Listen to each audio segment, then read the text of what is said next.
Hello, everyone. Thank you so much for coming out tonight for this Politics and Prose at Busboys and Poets event, as we have the honor of hosting Daniel Hatcher for his new book, The Poverty Industry.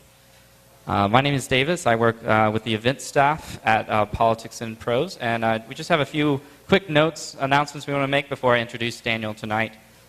First off, this is a Politics and Prose at Busboys and Poets event. This is a newish sort of partnership we've had going on for about a year, in which we are selling books and hosting events in 3 of the Busboys and Poets locations. So you're here at the 14th and V location. You can also find us at 5th and K and Tacoma. So if you grab a calendar, you can see different events that will be scheduled throughout the city. Part of that great partnership is that now you're in a restaurant and you can order food and drink at the same time while hearing a great book talk. So I encourage you to do so and treat your wait staff well and everything. At this moment, if you'll take out your cell phones and silence them so we don't have any unnecessary interruptions.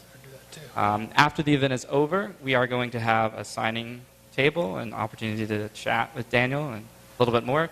But if you will purchase the book up at the front of the store, that's where we have the cash register in the bookstore space. Also, there's going to be time for Q&A, and I have this handy microphone right here. So if you'll just raise your hand during the Q&A section, I'll come around so that everyone can hear the questions that are being asked. And also, C-SPAN Book TV is here tonight. Shout out to them. So you can look yourself up on the interwebs later if you ask a question. So anyway, all right. So in this eye-opening examination of what all too often happens to Medicaid and Medicare funds, child support payments, and other public assistance designed for the ill, the abused, the vulnerable, and the elderly, Hatcher exposes how consultants and entrepreneurs of for-profit agencies themselves benefit from government programs. Beyond the expose, Hatcher offers ways to reform policy so that the aid does in fact reach its intended beneficiaries. Mary O'Hara of The Guardian says of this book, this meticulously researched book, Hatcher lifts the lid on a system that rather than helping the needy, systemically turns them into, quote, a source of revenue. Daniel Hatcher is professor of law at the University of Baltimore, where he teaches the Civil Advocacy Clinic. Daniel previously worked for the Maryland Legal Aid Bureau as the Assistant Director of Advocacy, as a staff attorney for legal aid in the Baltimore Child Advocacy Unit, and as a senior staff attorney for the Children's Defense Fund. Will you please join me in welcoming Daniel Hatcher? Thank you.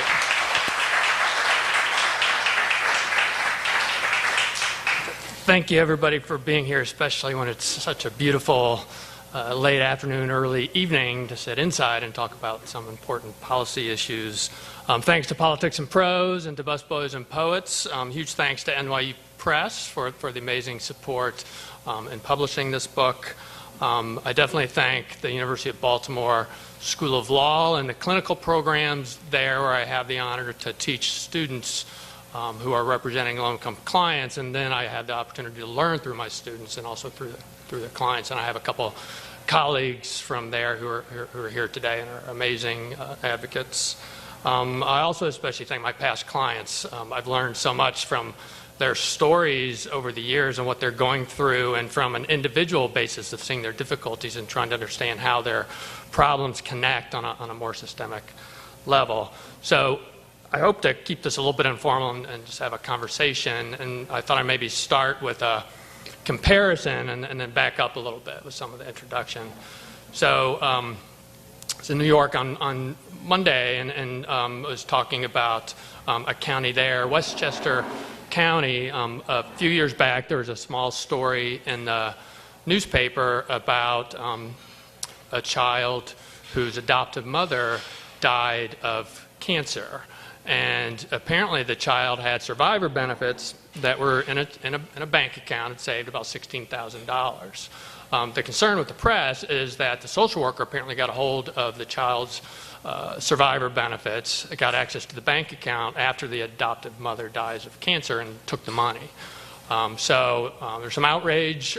Criminal charges were brought against the caseworker, right? And the county officials put out press releases to talk about their efforts to go after this individual. Meanwhile, what's happening in Westchester County, countywide, is this is a county who has a contract with a revenue maximization contractor to seek out not just survivor benefits from foster kids in their care, but also disability benefits, potentially more. And then the county is taking the money from children in their care when they're acting under a fiduciary relationship. And we're not just talking about $16,000. In this case, we're talking about tens of thousands of dollars that the county is taking from children. But no one has been up in arms about that, in part because no one has known, right? My hope through getting this book out is to increase awareness about several of the practices that are occurring. And I think with awareness, we have the potential to bring change. So in the poverty industry, I'm hoping to expose and explain several of these revenue practices where states and state human service agencies are partnering with companies, usually revenue contractors, to actually use the vulnerable populations as a source of revenue. This is happening, I think, across the country because states are cash-strapped. And both red states and blue states alike across the country have been unwilling to raise revenue through general taxation. When you see that occurring, you end up having the states looking for money elsewhere, sort of behind-the-scenes mechanisms, if you will, sometimes even to the point where they're using their own agencies to divert funds from the vulnerable populations. I've been looking into these issues for quite a while, both through past scholarship. I've been involved in some litigation, some policy advocacy efforts, and I think it started for me almost 20 years ago. My first job at Legal Aid was in Baltimore City, and I was representing kids in the Baltimore foster care system. I had a huge caseload. My first day in court, I think I represented about 16 children in an afternoon. So honestly, I still feel some guilt from that time because I feel like I should have done more for those kids, but I was awakened to what foster kids were going through in the system, what they were going through before they came into the system, and how hard it's been for them when they age out of care, how little services that they're provided. And the stats are really lined up against foster children. I mean, foster kids suffer from PTSD, post-traumatic stress disorder, at twice the level of Iraq war veterans. So this was then alarming to me when I realized that the very agencies that exist to serve the best interests of foster care children were actually finding a way to use those children as a source of funds, finding a way to seek out disability or survivor benefits, take control of those monies as representative payee, a fiduciary capacity, and then divert those funds to state coffers. I then started doing some work as well with low-income families and child support issues, including representing low-income fathers, which was eye-opening to me to see the difficulties that they were going through. And I realized that some similar practices were happening with child support, where states are not only taking disability and survivor benefits from children, but they're taking child support from children, sometimes the same children. When children are in foster care, they go after disability or survivor benefits, also take child support. Some states I talk about in the book will take more. Nebraska as a regulation will even take burial plots. Maryland drafted a regulation where they'll take even the earnings of a child if they're old enough to work. So child support then is diverted from the children's best interests. And I started to learn as well about vast practices that are occurring with Medicaid, so even more dollars that are being diverted from intended purpose. So I wanted to try to understand and dig and try to connect these issues as much as I can. So with the book, I try to step back a bit and try to see how all these interconnections are happening. And the alarm that I'm seeing is that you're seeing a shift in mission, right? Where you have state governments and the state human service agencies that exist to serve the public welfare are instead turning their focus on maximizing revenue and even hiring companies to help in that process.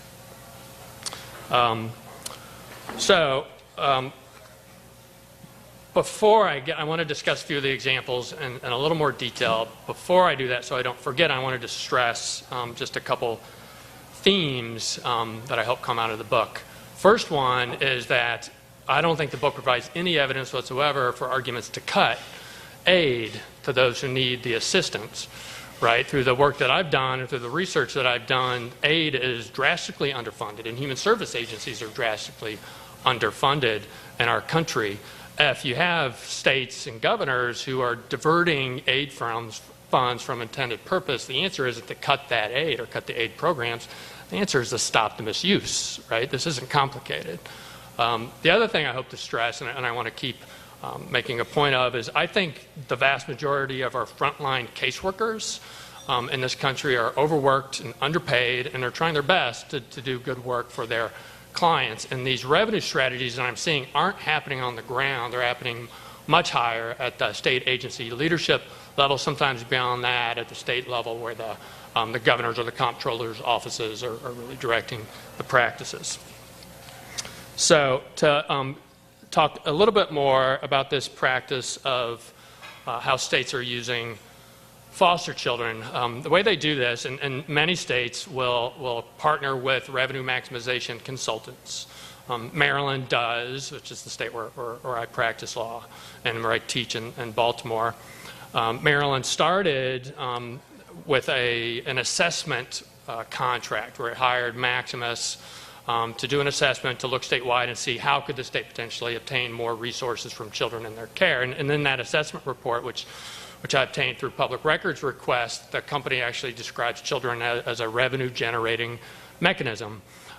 They target a hopeful increase in the number of children determined disabled from, at that time, the estimate was around 2% of the population determined disabled for purposes of obtaining disability benefits. They target a goal to increase that number to upwards to 15 to 20% of the children. And the goal, right, was not to provide actually additional services to help with those children with those disabling conditions, but again to divert those funds to general state coffers, right? So when this occurs, the agencies aren't even benefiting fiscally. You know, I don't think foster care agencies should be in the business of funding themselves through taking resources from abused and neglected children, but the agencies themselves aren't even getting any more financial capacity, because when they do this, the states across the country reduce funding to the agencies based upon how much money the agencies take from the children, right? So it's becoming a self-funded foster care system where children are essentially being forced to pay for their own care as a means of saving state dollars. In addition to going after disability benefits, they also seek out survivor benefits from children. And survivor benefits under the Social Security program, these are earned benefits when we work, pay into the system. We earn disability and survivor benefits, disability benefits for ourselves, and also survivor benefits if we have a dependent after we die. It's much like life insurance. So I represented a client, a former foster child in Maryland, who had this issue happen to him. And when he was placed in foster care at age 12, right after his mother died, he was moved around to several different placements. They couldn't find a permanent placement for him. They located a brother as a possible placement resource. His brother dies. They locate his father, and his father was a potential resource for him to go stay with. And then his father dies, right? So everyone in this poor kid's, he's no longer a kid, but in his poor kid's family is dying.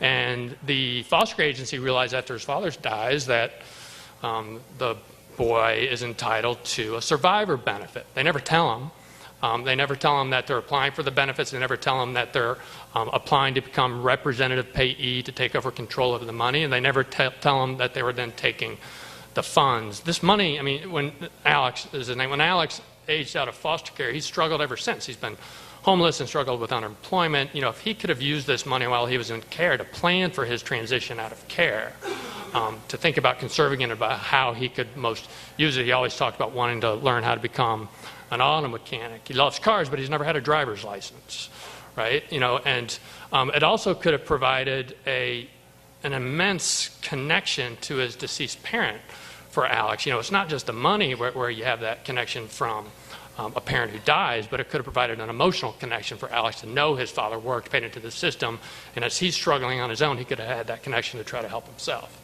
Instead, the state took it without even telling him about it. That's happening nationwide. States and many states will even take veterans assistance benefits from kids in foster care if the parents died in the military. So the list goes on. So some of the language, I've sent out several state FOIA requests and obtained some contract documents. Kids are described as if they're sort of resources on a conveyor belt being mined, being described as units. Again, as I mentioned, in Maryland, a revenue-generating mechanism. They're scored and triaged to determine which kids bring in the most money. Data mining, algorithms are subjected to dissection, a goal of increasing the penetration rate of children whose resources can be obtained. And I've seen documents that are especially concerning as well when they determine which kids to try to get to be determined disabled first. It's not based on which kids have the most needs. It's, again, which kids bring in the most money, right? The states will look at some complex interaction with federal funding sources, and those kids who might have other sources of federal aid that's paying for their foster care, right? So the state isn't spending as much money. They won't go after those kids first, regardless of their disabling conditions. They'll go after the kids that's costing the states more money, because then that's saving the state more money when they take the kids' funds. I hope that makes sense. So it's all about the money, unfortunately not about helping the children. Another example, so this is just one, maybe starting with an example where Medicaid funds are being maximized and some states are diverting from intended purpose, not all states. But so you could even have the same foster child. Children who are low income and potentially disabled can also receive in their schools school-based Medicaid to provide additional services for their special education needs and their disabling conditions.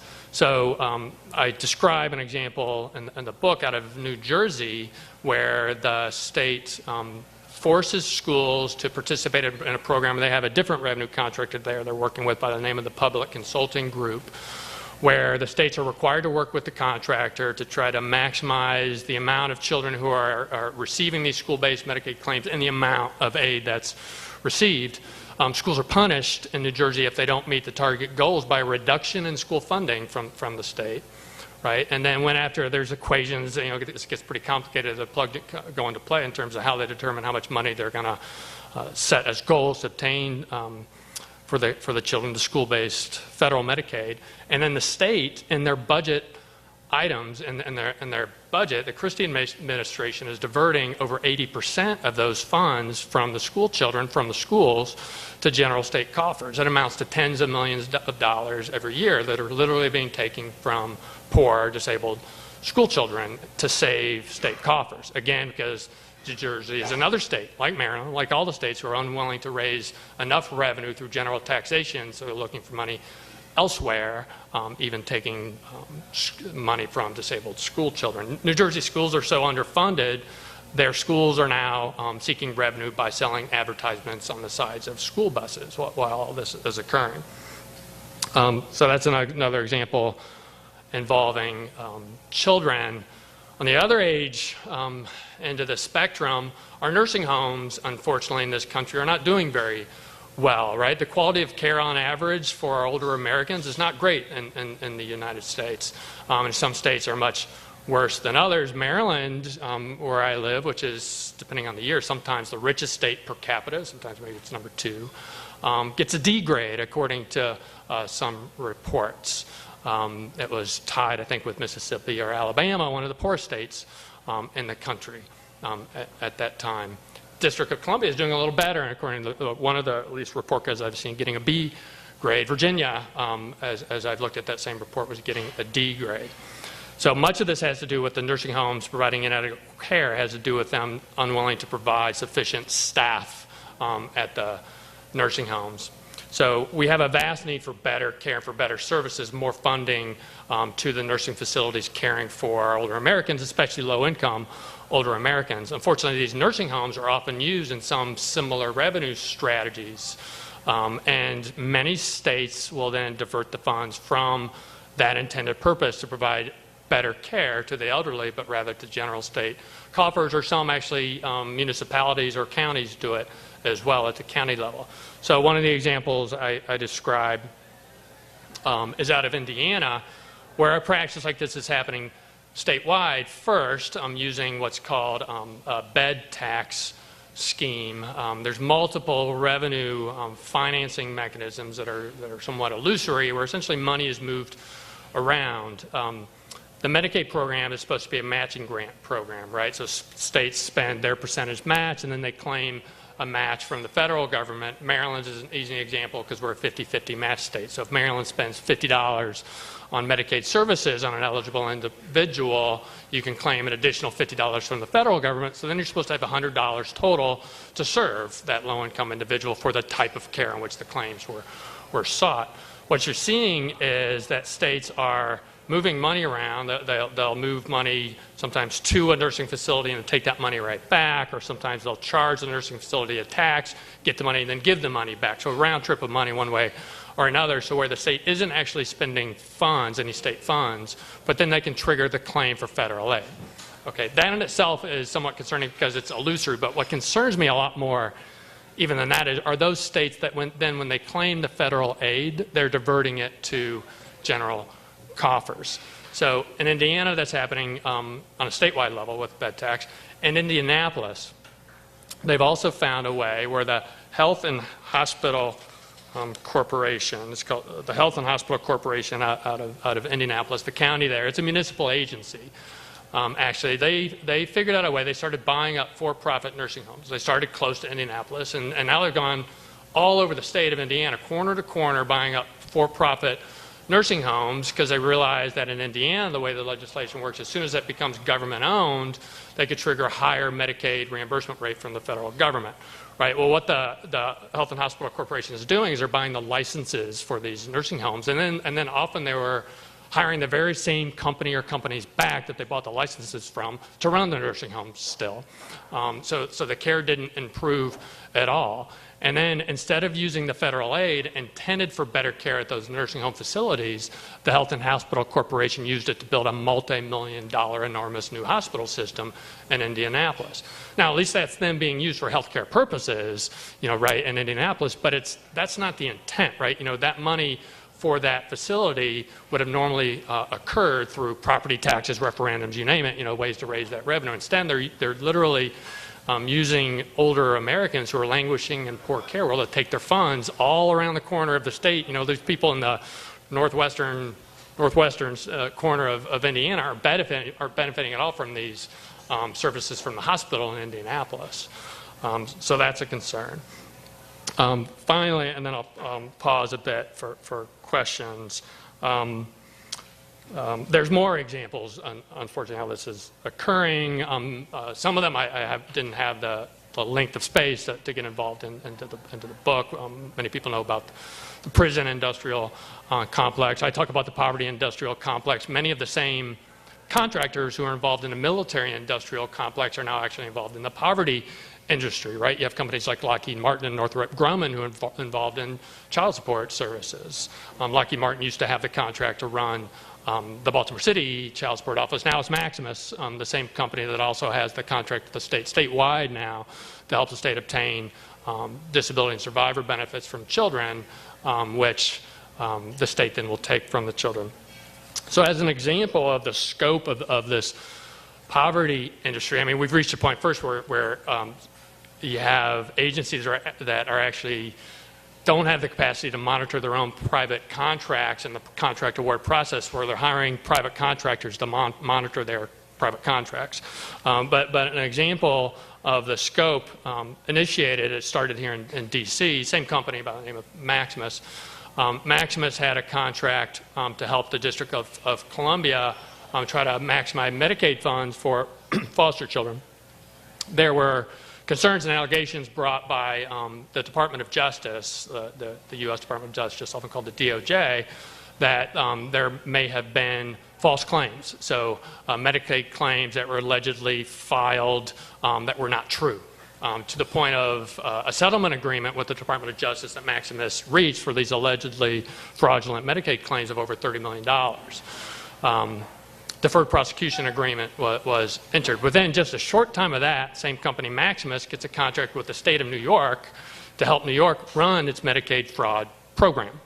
After it was had these allegations of Medicaid fraud in D.C. Within a short time of that, the same company, Maximus, either enters new contracts or continues existing contracts with the Centers for Medicare and Medicaid Services for over $200 million worth in contracts. And this is the same federal agency to which those alleged fraudulent Medicaid claims were submitted, right?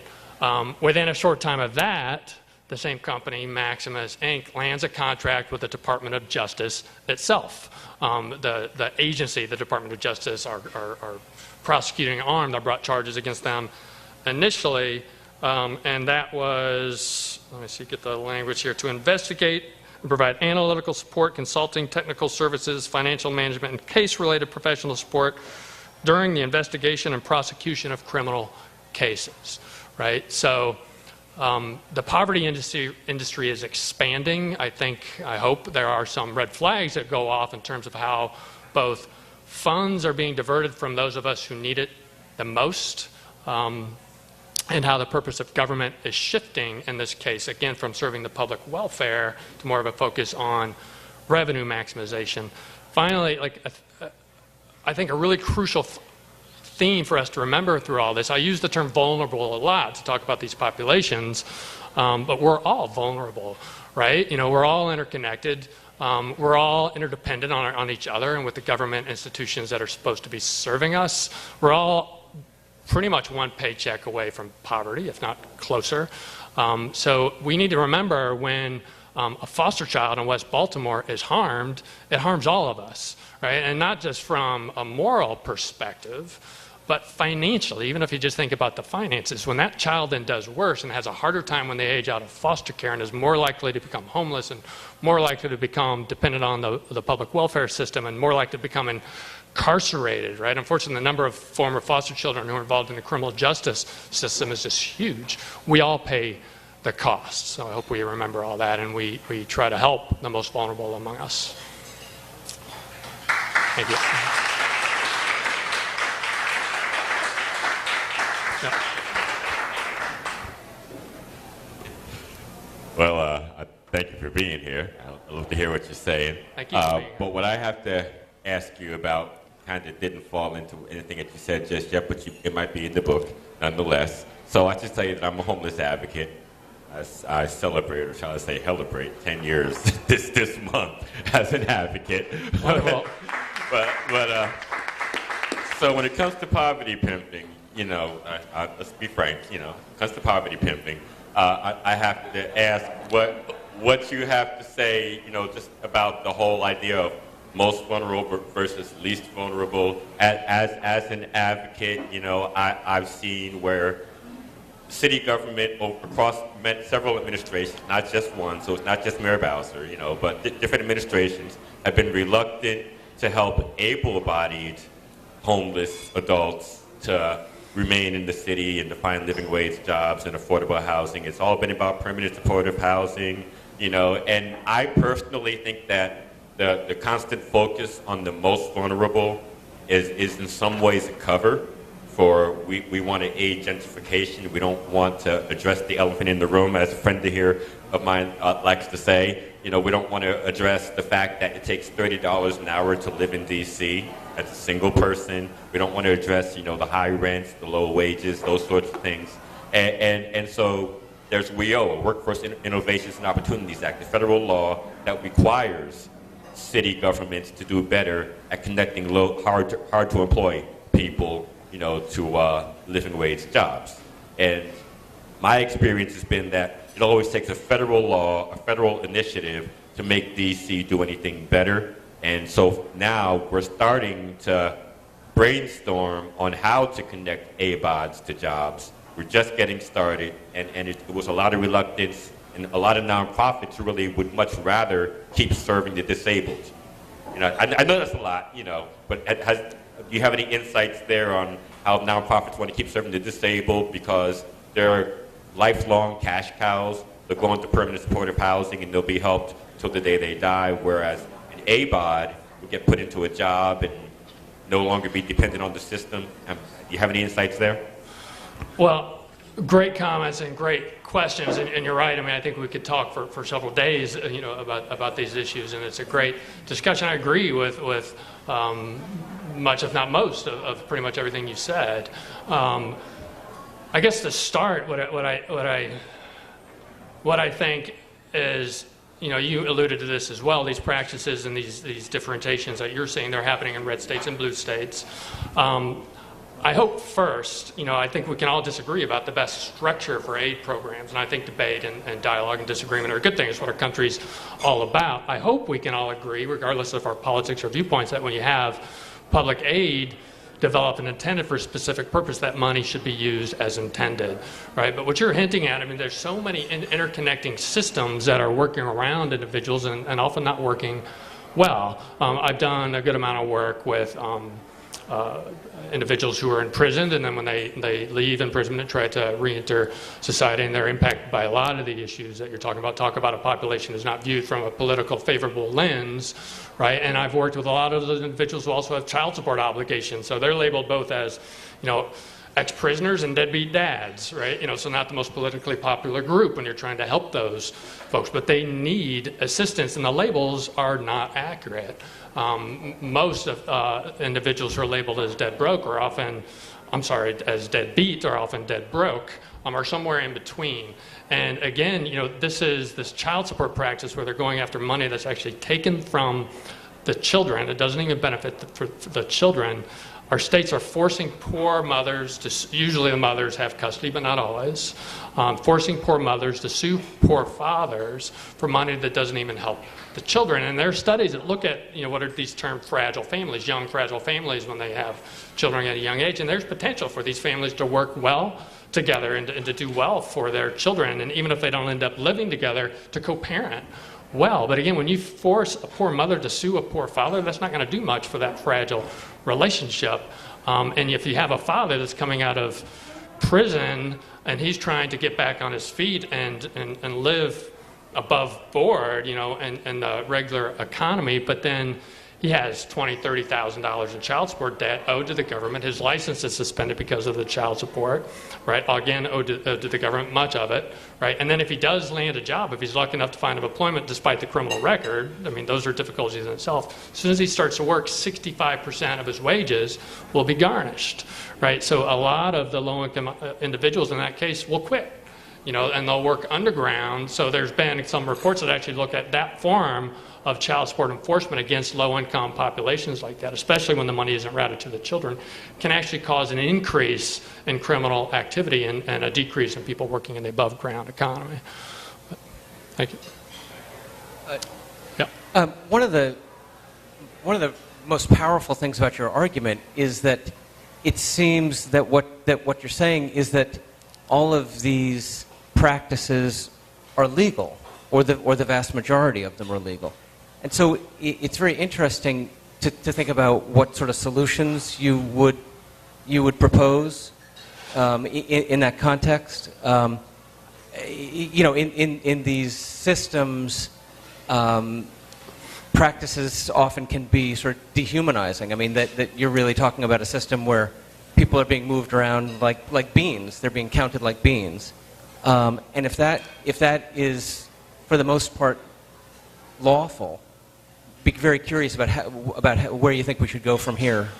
It's a great question. I do think, unfortunately, some of the practices are likely within the realm of legal, although I will still, I'm stubborn. I think many of them are not legal. The practice regarding foster children, where foster care agencies are taking the children's funds, there's a legal question that has not been really resolved across the country, that it's a breach of fiduciary obligation, right? The state is taking on a fiduciary role, both as guardian, initially in their state role as the foster care agency, and then when they take on the role as representative payee to manage the children's money, that's a fiduciary role, much like if you're administrator of an estate. So if you have a state that takes on that fiduciary obligation and says, we're going to take the child's money and apply it to pay back state costs that the child has no legal obligation to pay for, how is that not a breach of fiduciary obligation? Now, it hasn't been decided yet, but I hope people will bring claims to that effect.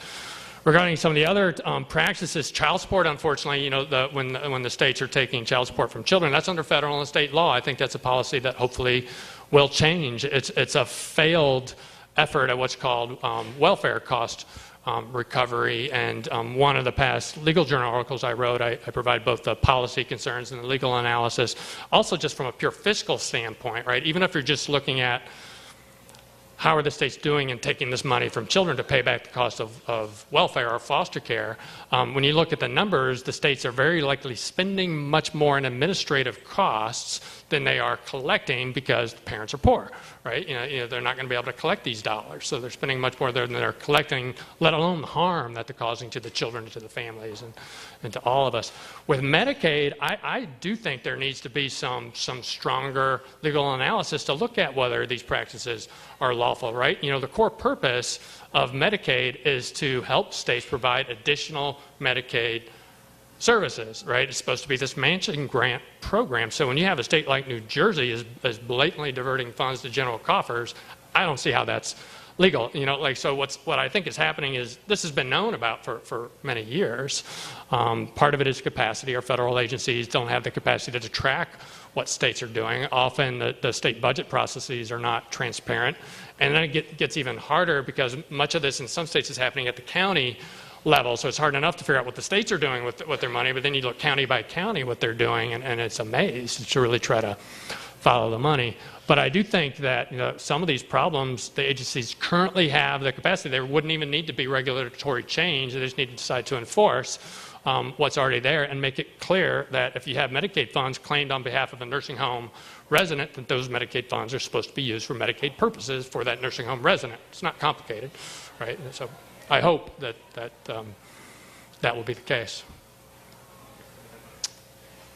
Hi, to follow up on this kind of shifting of the view of young people and children and dehumanizing them and turning them from actual people into units or revenue streams, can you look backwards a little bit for me and kind of explain the evolution of the language and the evolution of the treatment? Because we know that when they first started the programs, they were thinking in terms of children. So was it like, welfare reform was when it first started to shift, when it turned into block grants, or at one point did states start viewing them as less than human? That's a great question. At what point is it's a harder answer. What I've seen with the particular practice of states looking to obtain resources from foster children, much of that terminology, at least, I think is coming in when the companies have come in. And initially the companies, were able to entice many of the foster care agencies, first at the agency level and then state level, into these revenue contracts because they do it on a contingency fee basis, right? The number of children that they could obtain benefits from, and then the state could take the children's money, the companies would take a cut, of that as a contingency fee. And these are businesses, they exist to make a profit. That's their purpose. So they're using terminology in their contracts that sound like that, and that's the case with Maximus, where they describe children as a revenue-generating mechanism. CCA, the Corrections Corporations of America, which shifted people who are confined. Yeah, okay, I can dig it. We're here. Well, and the secretary of the Maryland Department of Human Resources, he testified against one of the bills I worked on in Maryland. We've worked on legislation to try to stop this practice 3 years now, and the agency has testified and blocked it each time. So the secretary of the Department of Human Resources stood up and in response to one question, he described foster care is like a business, and I think that's a pretty unfortunate statement for him to make because it's not a business. The mission matters, right? When we're trying to maximize revenue rather than to maximize the public welfare of children or for all of us, right? We're harmed, and you're seeing that happen, across the country. There was a good story in the New York Times just earlier this week about this occurring in the area of public safety, both with 911 and ambulances and the like, and the harm that happens as a result of that. Hi. Hi. I'm going to talk about this from a little bit of point of view. I've been kind of living this my whole life, okay? I'm a disabled lawyer. And I would say that the nonprofits are doing the same thing as you're talking about for-profit. Okay? And I'll give you an example. There's two examples. One is legal services, and one is the protection and advocacy network that is across the country that's federally funded. Okay, both, and locally I'm talking about Northern Virginia, where I've been working for the last 30 years as an advocate. You have legal services that's receiving funds to help people with disabilities. You have the P&As getting funds to help people with disabilities. But when I'm a disability lawyer and I need accommodations or whatever to work at an agency, forget it. They're not hiring people with disabilities in those agencies to do the work to help to help us. And you know, I can. We need to look at ourselves first. I can sympathize with the man who's talking about able-bodied people, but I can tell you, people who go on SSI and SSDI never get off. And in Virginia, they live at 80% of the poverty level. So we're not like doing real great. But you know, this is the problem. I think that if federal money comes to help a population, you should be hiring. You should be hiring people in D.C. to work with the people in D.C. You should be training people in D.C. to work with the people in D.C. You should be hiring disabled people to work with disabled people. But they're not. We're hiring middle class, mostly white people to do these jobs. And that you know, that's how I see it. I've been doing this. I'm 62 years old. And these are great comments, and I think they're wonderful comments. And you know, look, I mean, I was a legal aid lawyer for years, and I've worked with several non-profits, you know, both like with advocating with them. And sometimes I've seen the process even where you have multiple organizations going after grants. If there's a limited amount of money, that you can actually have competition going after the money. And we need to remember in that case, as an advocate, that not to lose sight of the goal, right? It's not about us. It's not about growing the organization. It's about working yourself out of a job. And sometimes people forget that. And again, you know, mission matters, so I think it's a wonderful point. Thanks for being here. Thank you for being here. Yeah, sounds like what we need is an inspector general to investigate the foster care system. Would that help? Yes, and there have been reports in the past, both with Medicaid and some of these other practices. With the foster care practice I'm talking about, there really has not been a look from either the General Accounting Office or the Office of Inspector Generals. There is some discussion. I'm actually participating on a discussion with the Social Security Advisory Board in just a couple weeks in July, where they're looking at this issue regarding SSI benefits. So I'm hopeful. And I've had the opportunity to work with Amy Harfeld, you know, on some wonderful advocacy on a potential federal bill with Congressman Danny Davis out of Illinois, who might be looking at a likely bill that could be introduced to help fix this problem. But I agree, like, you know, like we need a look about what's really happening with these children's funds, and particularly with the use of the revenue contractors, about how not just, I mean, I think them taking the money is bad, right? You know, I don't think this should be occurring, but the process that they're going through, that they're targeting the children just based upon how much money rather than the disabling need. You know, there's some real concerns there. And some of the things that are happening with the Medicaid program, using various financing tools, like what's something called an upper payment limit. There's actually incentives for states to pay less to its healthcare providers, so then they could take advantage of a gap between the actual Medicaid payments to, say, nursing homes or hospitals that serve a disproportionate share of the poor, pay them actually less, so then they can take advantage of the difference between that Medicaid payment and the upper payment limit, and then some of those states will divert that to unintended uses. Oregon was doing this, where using Medicaid funds to fund the entire state public education system. Now, I think public education is a good thing, you know, right? You know, but that's not the way those funds are supposed to be used. Trying to solve homelessness with my friend Eric Sheptalk here in D.C.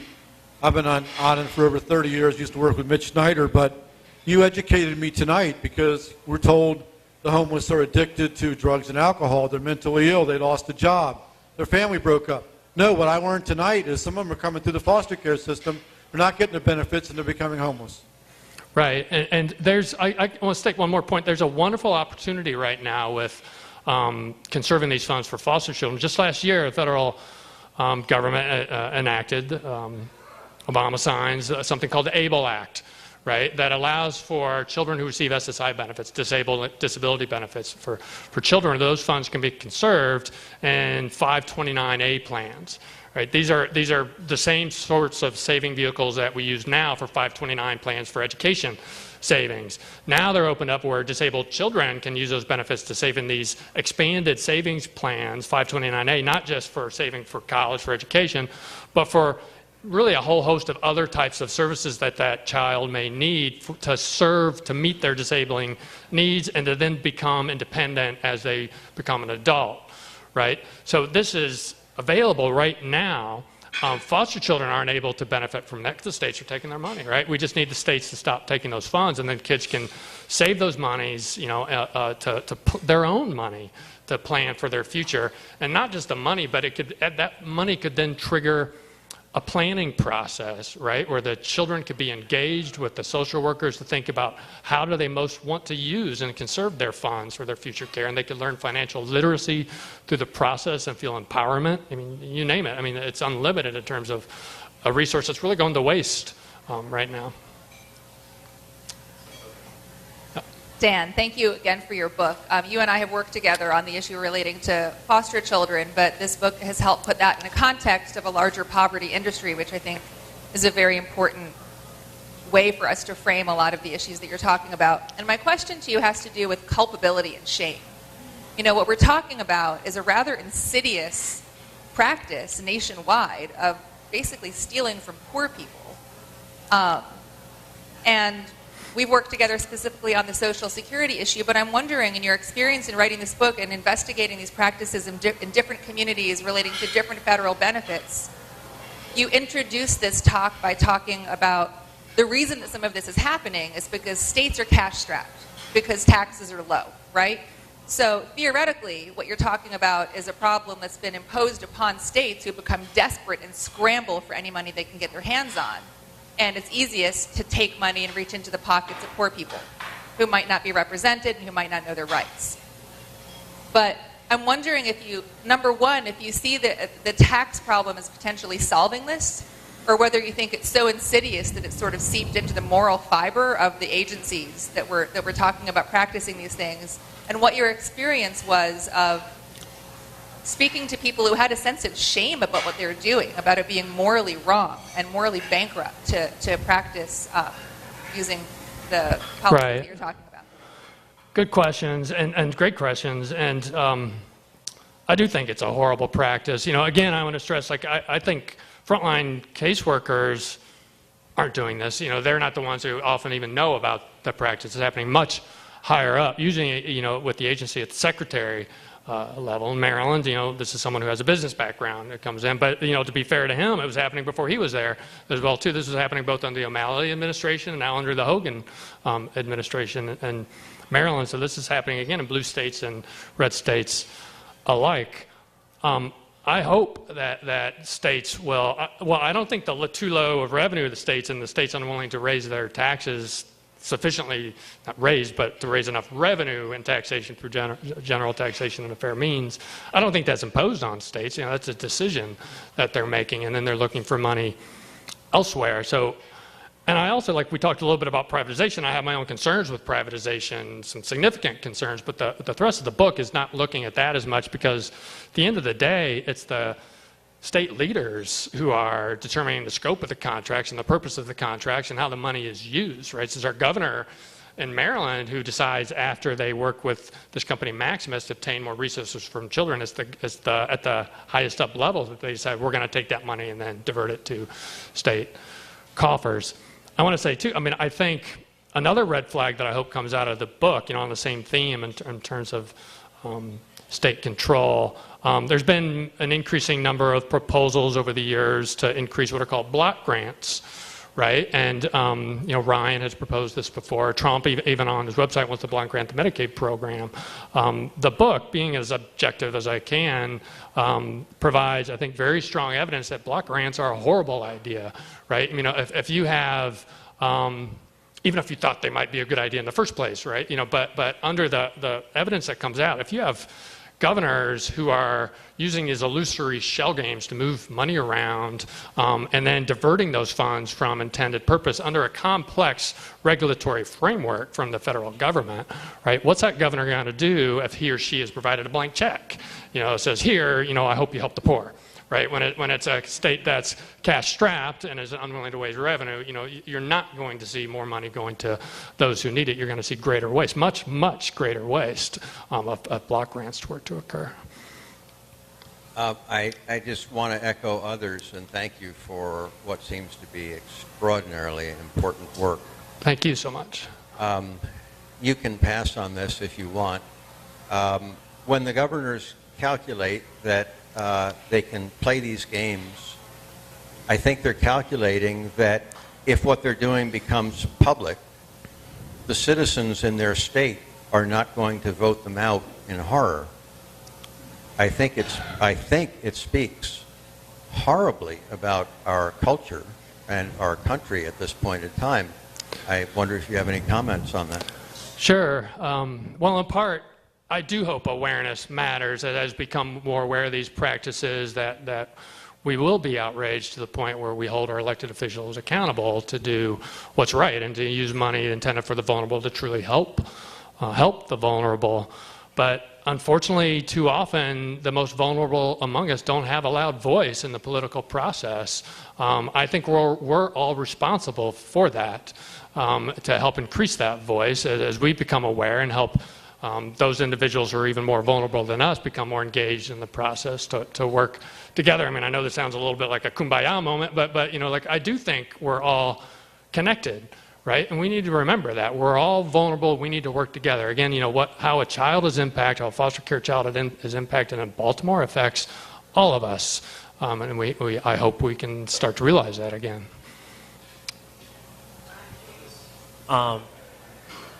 You've brought to all of our attention Where's it coming from? Over here. Oh, there you are. You brought to our attention a lot of the murky practices of different federal organizations and even private organizations with the certain shadowy games that they play, in essence, to create revenue. Do you believe that regulation or more oversight could tackle this issue, or has it become such a large problem both on the federal and local level?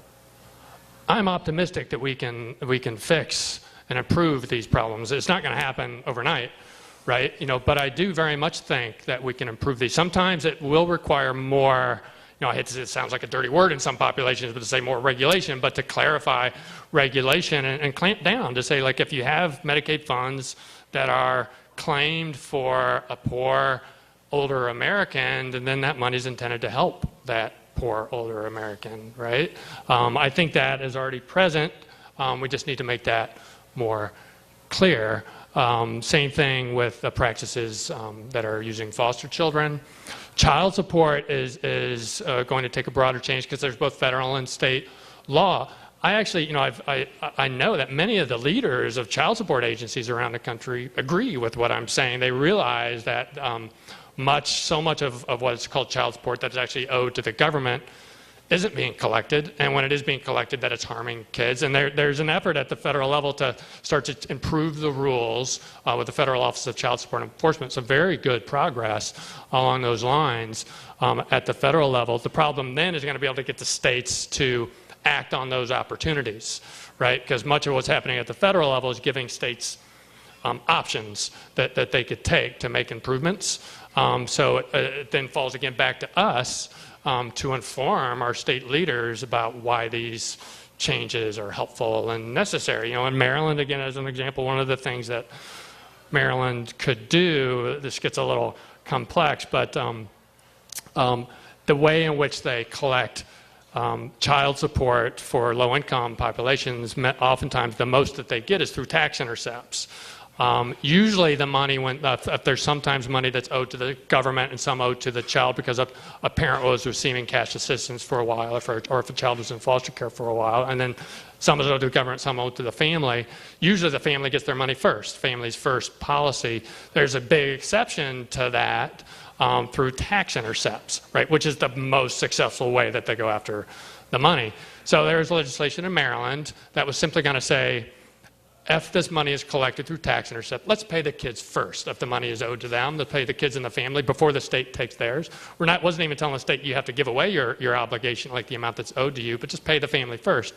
And again, the head of the state child support agency in Maryland stood up and testified against that bill, and actually made what I thought were incorrect statements, saying that the agency was giving up this money when it just wasn't the case. It was just shifting who collects first. So I know that gets in a little too much detail, but we need to be aware, and some of this gets to be complex, so we need to be aware of what's occurring and then hold them to be accountable for doing the right thing. First of all, I want to thank you for the work that you're doing like other people have. I heard you on WPFW. Shout out. Thank you. And yeah, WPFW. And I was intrigued by the things that I heard. I was disappointed, but not surprised. I have a child that is now an adult that is disabled, and the challenges that I went through to get Social Security for a known disability that he'd had since he was very small was very complicated and hard. To hear that states are going through nothing and getting this speaks to me, because I'm a retired federal employee, that of collusion. The Social Security Administration knows this is happening. Social Security Administration, for whatever reason, is colluding with the states to make this happen. And I would argue, and I'm going to buy your book, but I would argue that there is sufficient law and regulation in place now to make this practice stop. I figured that. This is my question to you.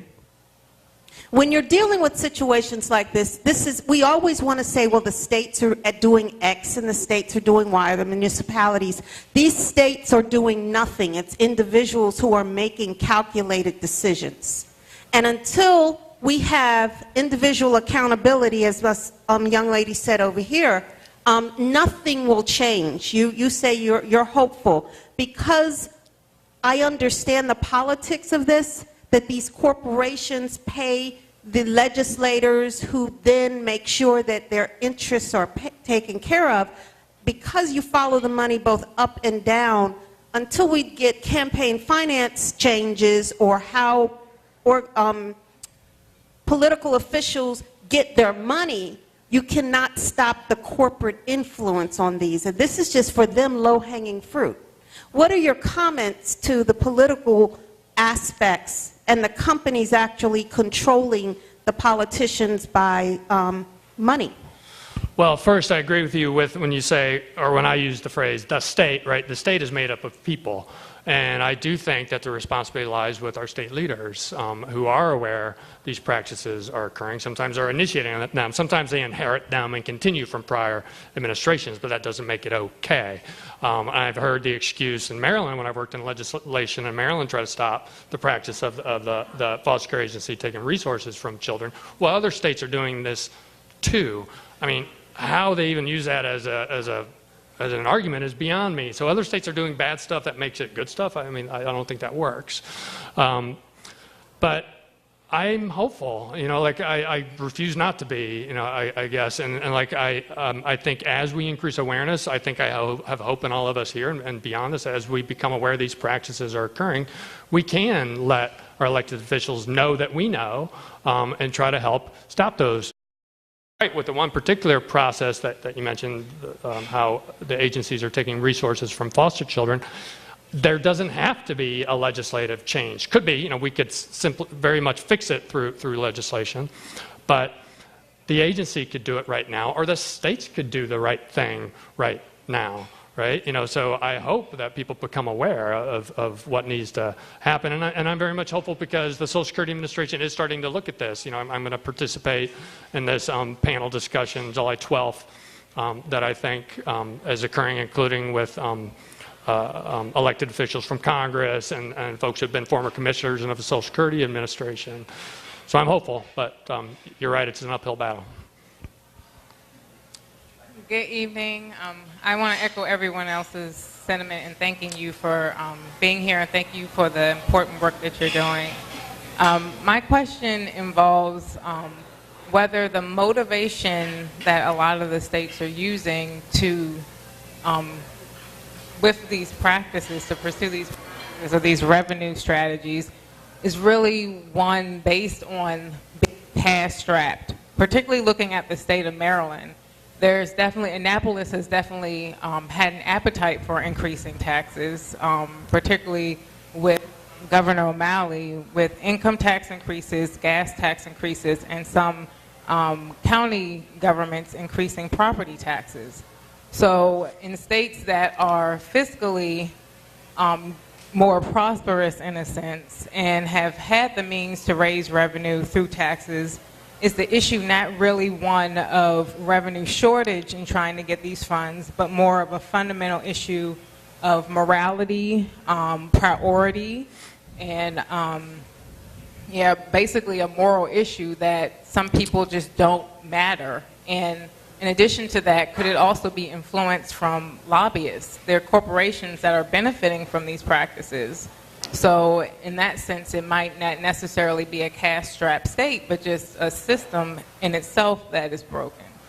Well, it's both. I do think that priorities are incredibly important, and unfortunately, when a state is facing lean budget times, the services for those who need state assistance the most are the first services to get cut. And I think that's very unfortunate because, again, it hurts all of us. But I do think, like when we could have a long, broad discussion about this, if you look back through history, the level of taxation in which states have been willing to use, again, to raise revenue through general taxation is much lower than it's been in the past. And we're an expanding, growing, more complicated society, right? There are greater and greater needs. We need government, for this. And government needs to have funding to provide the services that we need. So I hope at some point taxes don't become a dirty word anymore. I mean, I know that's probably even more pie in the sky than some of the other comments that I made, but I hope so. Paying taxes is patriotic. It's one of the most patriotic things we can do. We have about time for three more I'll probably questions. never be able to run for public office after that last one. You've thrown a lot of problems at us, and they don't seem to be all of the same cloth. I mean, the conflict of interest problem with the state or a private agency serving as a representative payee at the same time that they're supposed to be protecting the interests of that client seems to be a very significant problem, but there's an easy fix for that. There should be an easy fix, right? Right, whether it comes from the federal government or from the state government. Or the courts, right? Or the courts.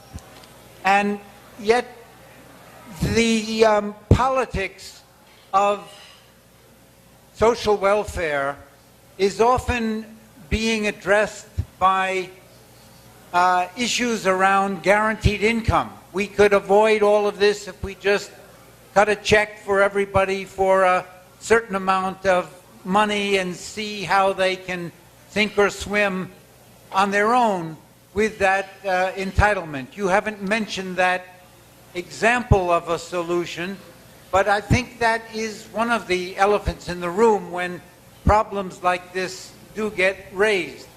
The privatization issue you've identified, but sort of didn't put that front and center here. That's correct.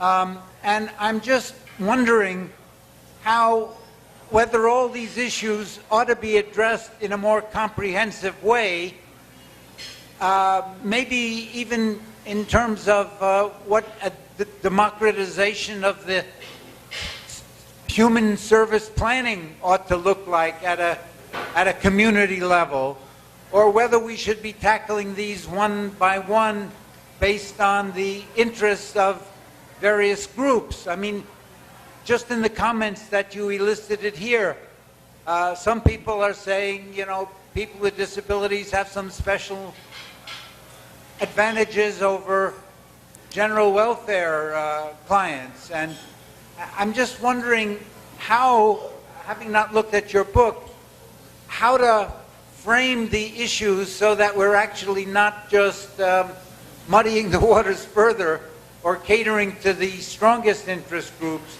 but actually creating a more humanistic society like apparently exists in so many other social welfare societies, where we can count on the government to be more protective of the public's interests.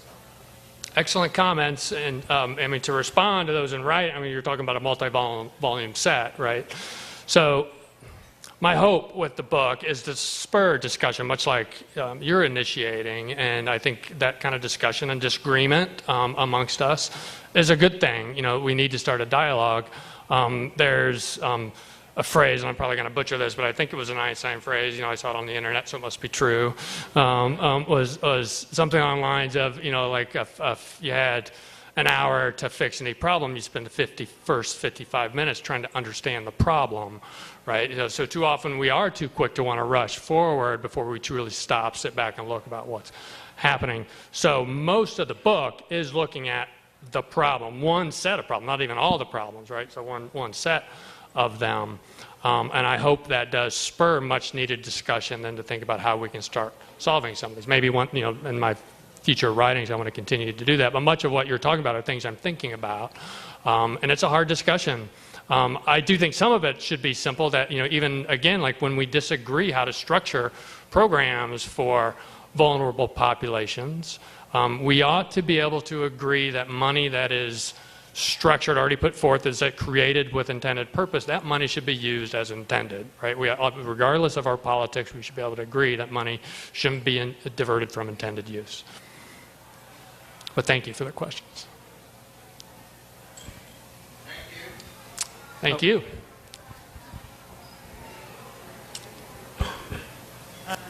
Thanks again, Dan, for this. Great to see you, Debbie. There's so much to be outraged about in this book.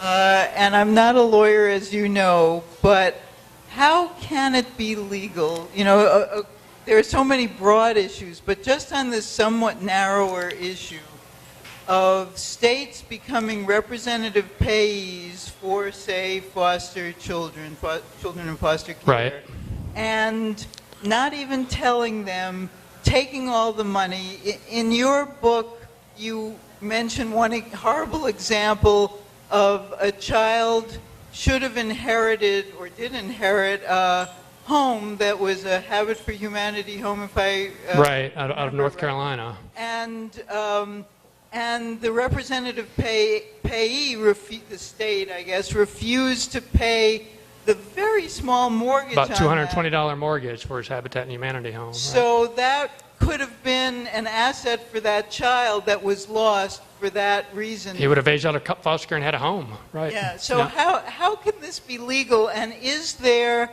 a a litigation strategy that's possible? That finds the right court to take this to, or something like that. I love that question, and I don't know how it's legal. I don't think it's legal, and I do think there are litigation strategies.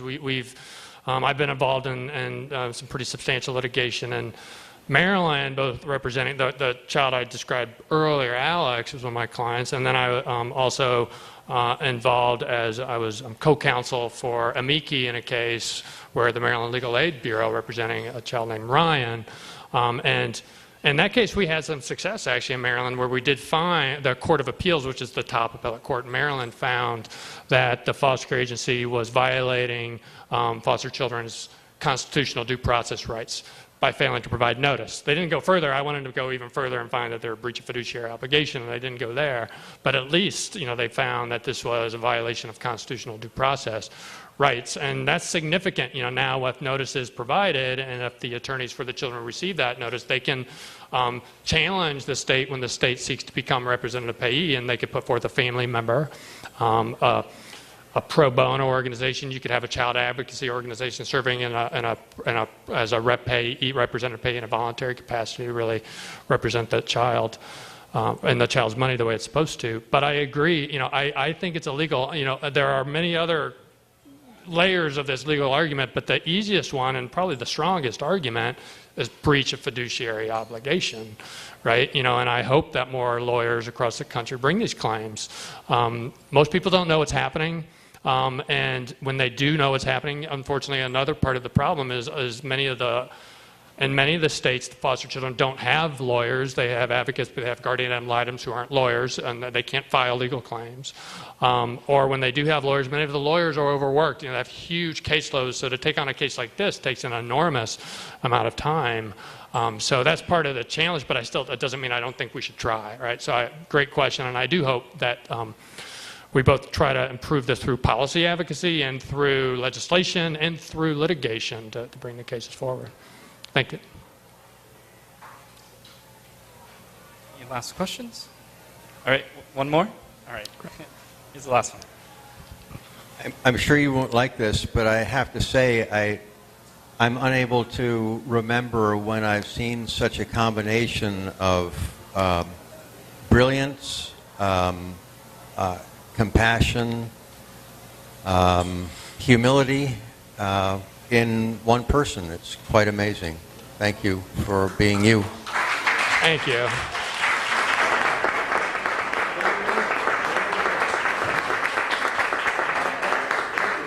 I just do what my mama tells me to do. I appreciate that comment, but I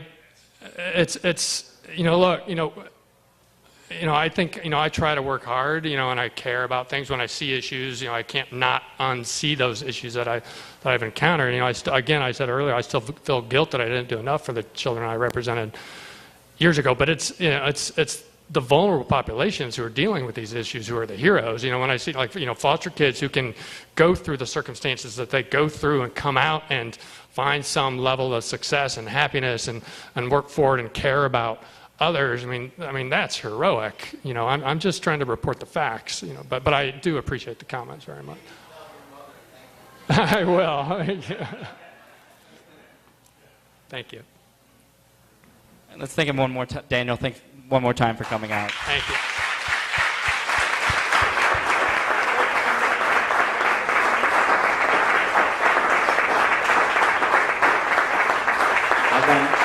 I'm sure from the fascinating conversation you'll want to purchase the book, so if you can do so up at the front of the bookstore, and then we'll be here later after to continue signing books. So, thank you so much for coming out.